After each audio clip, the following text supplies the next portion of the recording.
सीधा आपको झारखंड के बोकारो लिए चलेंगे, जहां उत्तर प्रदेश के मुख्यमंत्री योगी आदित्यनाथ जनसभा को संबोधित करें। क्या कुछ कह रहे सुनाते हैं आपको।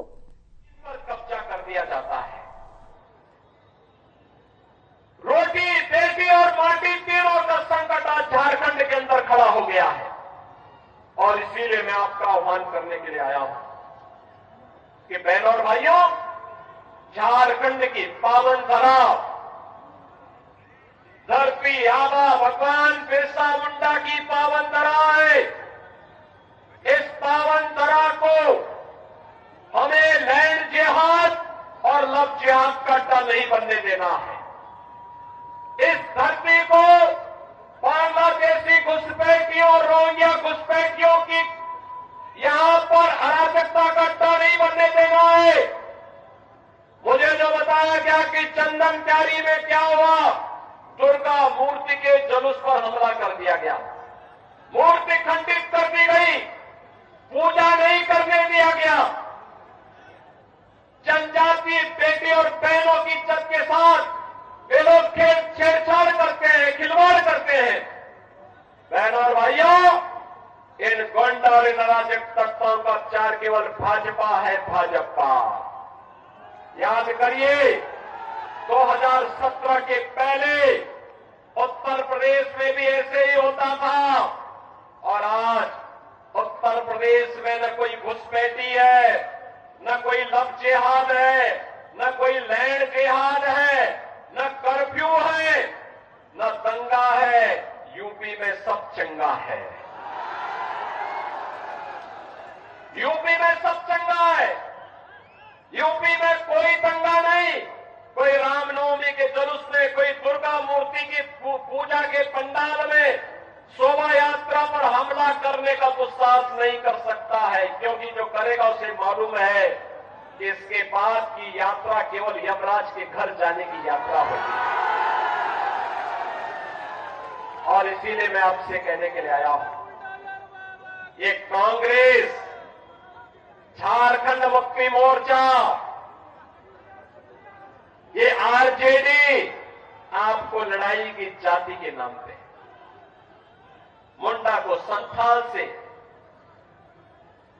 पासवान को मुसहर से आपस में ही जाति जाति को लड़ाने का काम कर रही है, करेगी। और आप बटेंगे तो ये लोग मुस्लिम तुष्टीकरण करेंगे, जुलूसों पर हमला करेंगे, आपके पर्व और त्योहार को शांतिपूर्ण तरीके से नहीं होने देंगे।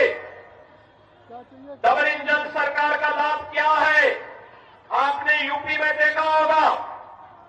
500 वर्ष पहले एक विदेशी आक्रांता ने भगवान राम के मंदिर को तोड़ दिया था। कांग्रेस 65 वर्षों तक भी कभी कुछ नहीं कर पाई। वो तो कहती थी राम हुए ही नहीं। और बहनों और भाइयों, उत्तर प्रदेश में डबल इंजन की सरकार ने मात्र 2 वर्ष के अंदर अयोध्या में राम मंदिर की समस्या का समाधान कर दिया। आज तो अयोध्या में भगवान राम का भव्य मंदिर बन गया है। अयोध्या दुनिया की सुंदरतम नगरी बन रही है। और मैं इसीलिए आपका आह्वान करने के लिए आया हूं, हमें बटना नहीं है। बटे थे तो अयोध्या में अपमान झेलना पड़ा था, बटे थे तो देश कट करके बांग्लादेश और पाकिस्तान बन गया, बटे थे तो हिंदुस्तान और बेटियों की इज्जत के साथ खिलवाड़ हुआ था। हम बटे थे तो कटे थे, एक रहेंगे तो, एक रहेंगे तो। और इसीलिए मैं आपका आह्वान करने के लिए आया हूं, आपको सुरक्षा और समृद्धि देने का काम केवल और केवल भारतीय जनता पार्टी कर सकती है। भारतीय जनता पार्टी ने इसीलिए अपने योग्यतम प्रत्याशियों के रूप में अपने निवर्तमान विधायकों को ही प्रत्याशी बना करके आपके बीच उतारा है। श्री बिरंची नारायण को बोकारो विधानसभा क्षेत्र से और अमर कुमार बावरी को चंदन क्यारी विधानसभा क्षेत्र से अपना प्रत्याशी बना करके आपके बीच बीच उतारा है। बहनों और भाइयों,